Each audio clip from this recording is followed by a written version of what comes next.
The clock is ticking, each tick echoing the urgency of time slipping away. Each second brings Marcellus Williams closer to a fate he may not deserve: death. His mind races, filled with memories and regrets, as he contemplates the possibility of an unjust end. Strapped to a gurney, a lethal injection coursing through his veins, is this the end for a man who may be innocent? The sterile environment of the execution chamber contrasts sharply with the gravity of the situation. The weight of this question hangs heavy in the air, a silent yet powerful presence in the courtroom where his fate was sealed. Doubts about his guilt in a crime that has haunted him for years refuse to be silenced. His legal team tirelessly sifts through evidence, hoping to find the key to his exoneration.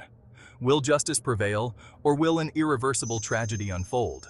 The scales of justice seem precariously balanced, with public opinion and human rights advocates weighing in. The year is 1998, a time when the world was different, yet the quest for justice remains timeless. Felicia Lewis, a young woman and mother, is brutally murdered in her St. Louis home. The crime scene is a stark reminder of the violence that shattered a peaceful neighborhood. The crime sends shockwaves through the community, a desperate cry for justice echoing in its wake. The community mourns, united in grief and a demand for answers. Marcellus Williams, a man with a past, becomes the prime suspect. His previous encounters with the law make him an easy target for the authorities. He is tried, convicted, and sentenced to death. The courtroom's finality contrasts with the ongoing battle for truth. But the story doesn't end there. New evidence, including DNA analysis, brings hope that the truth may finally come to light, challenging the conviction and offering a glimmer of hope for justice. Enter the Innocence Project, a beacon of hope for the wrongly convicted. They take on Williams's case, sensing a miscarriage of justice, their mission to uncover the truth. They believe that Williams is innocent, a victim of circumstance and a flawed system. Their weapon? The relentless pursuit of justice, armed with the power of DNA evidence. Years pass. The Innocence Project meticulously investigates, unearthing inconsistencies and raising questions about the evidence used to convict Williams. The original trial lacked DNA testing, a crucial tool that could either solidify the prosecution's case or shatter it entirely. The tide begins to turn. New DNA evidence emerges, casting a long shadow of doubt on Williams' guilt. The very evidence meant to seal his fate becomes his potential lifeline. The DNA profile from the murder weapon does not match Williams's. Instead, it points to another individual, someone whose identity remains unknown. The implications are staggering, but the fight is far from over. Allegations of evidence mishandling surface, further complicating the case. Critical evidence, potentially contaminated, throws the entire trial into question. Did this mishandling rob Williams of a fair trial? Did it lead to the wrongful conviction of an innocent man? The state of Missouri faces a moral and legal crossroads. The Attorney General's office, tasked with upholding the law and ensuring justice, finds itself in a precarious position. Despite the emergence of new evidence and a proposed deal for a life sentence, they stand firm, opposing any attempt to halt Williams' execution. This stance ignites a firestorm of controversy. Critics accuse the state of clinging to a flawed conviction, prioritizing a death sentence over the possibility of innocence. The debate intensifies, dividing public opinion and putting the integrity of the justice system itself on trial. Section 5. Against the clock. The desperate fight for justice. Time is slipping away, and every second counts in this high-stakes battle. Williams' legal team, fueled by a steadfast belief in his innocence and the grave injustice he faces, races against the relentless ticking of the clock. They gather in dimly lit rooms, poring over documents, strategizing late into the night. They work tirelessly, filing motions with precision, presenting new evidence with hope, and appealing to the courts for a stay of execution. Each motion is a lifeline, each piece of evidence a beacon of hope. Each passing day brings a renewed sense of urgency, a reminder that time is not on their side. The calendar pages flip, and the pressure mounts.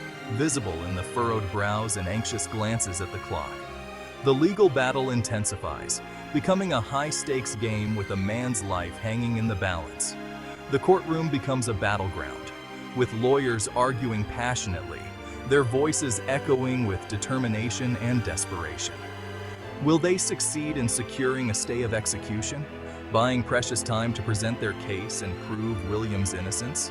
Each small victory is celebrated, a glimmer of hope in a sea of uncertainty. Or will their efforts be in vain, crushed under the weight of a system seemingly determined to see the execution through? The tension is palpable as the judge delivers the verdict, the legal team holding their breath, hoping against hope for a miracle. Section 6.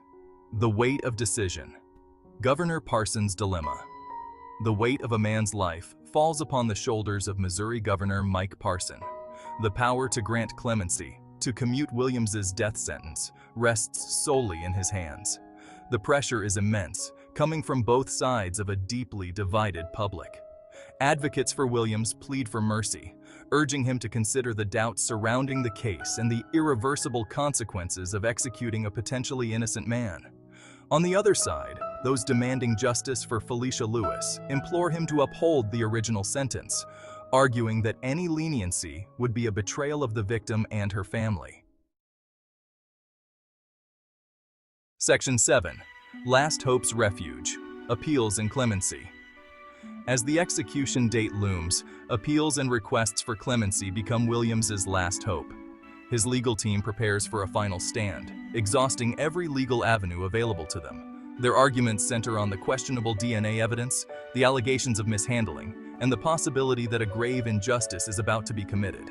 The world watches, holding its breath. Will the courts intervene, recognizing the merits of Williams' case and granting him a reprieve? Will Governor Parson heed the pleas for clemency, choosing compassion and the possibility of error over the finality of death? Section 8. A Life in the Balance. The Stakes of Capital Punishment. The Marcellus Williams case transcends a single man's fate. It shines a bright light on the complex and morally fraught issue of capital punishment. The death penalty, irreversible and absolute, carries with it the ultimate risk, the execution of an innocent person. The stakes couldn't be higher. Williams' case forces us to confront uncomfortable truths about our justice system, the possibility of error, the weight of evidence, and the enduring question of whether we, as a society, have the right to take a life in the name of justice. Section 9. Marcellus Williams. A microcosm of a larger debate. Marcellus Williams's story is not an isolated incident. It is a microcosm of a much larger debate raging across the United States and the world. The debate over capital punishment. His case lays bare the flaws, the biases, and the potential for error that plague even the most advanced justice systems. It compels us to ask ourselves difficult questions. Is the death penalty ever truly just? Can we, as a society, condone a system that has the potential to take an innocent life? These questions linger long after the headlines fade and the courtroom lights dim. Section 10. Echoes of Injustice. A Call for Reflection. In this chapter, we delve deep into the heart of our justice system, examining the profound impact of its flaws and the urgent need for reform. The echoes of injustice reverberate far beyond the walls of death row. They ripple through communities, affecting families, friends, and society at large, leaving a trail of pain and uncertainty. Marcellus Williams' case serves as a stark reminder of the human cost of our pursuit of justice.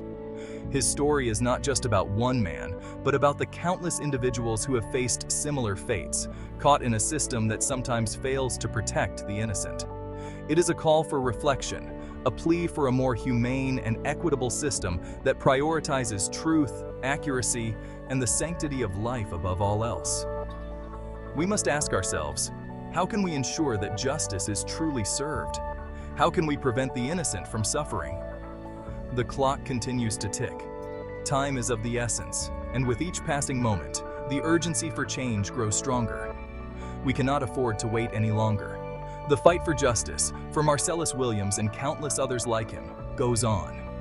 It is a relentless battle, fought in courtrooms, in the streets, and in the hearts and minds of those who believe in a fairer world. It is a fight for a world where every life is valued, where innocence is protected, and where the shadow of doubt is never ignored. Together, we can build a future where justice is not just a word, but a reality for all.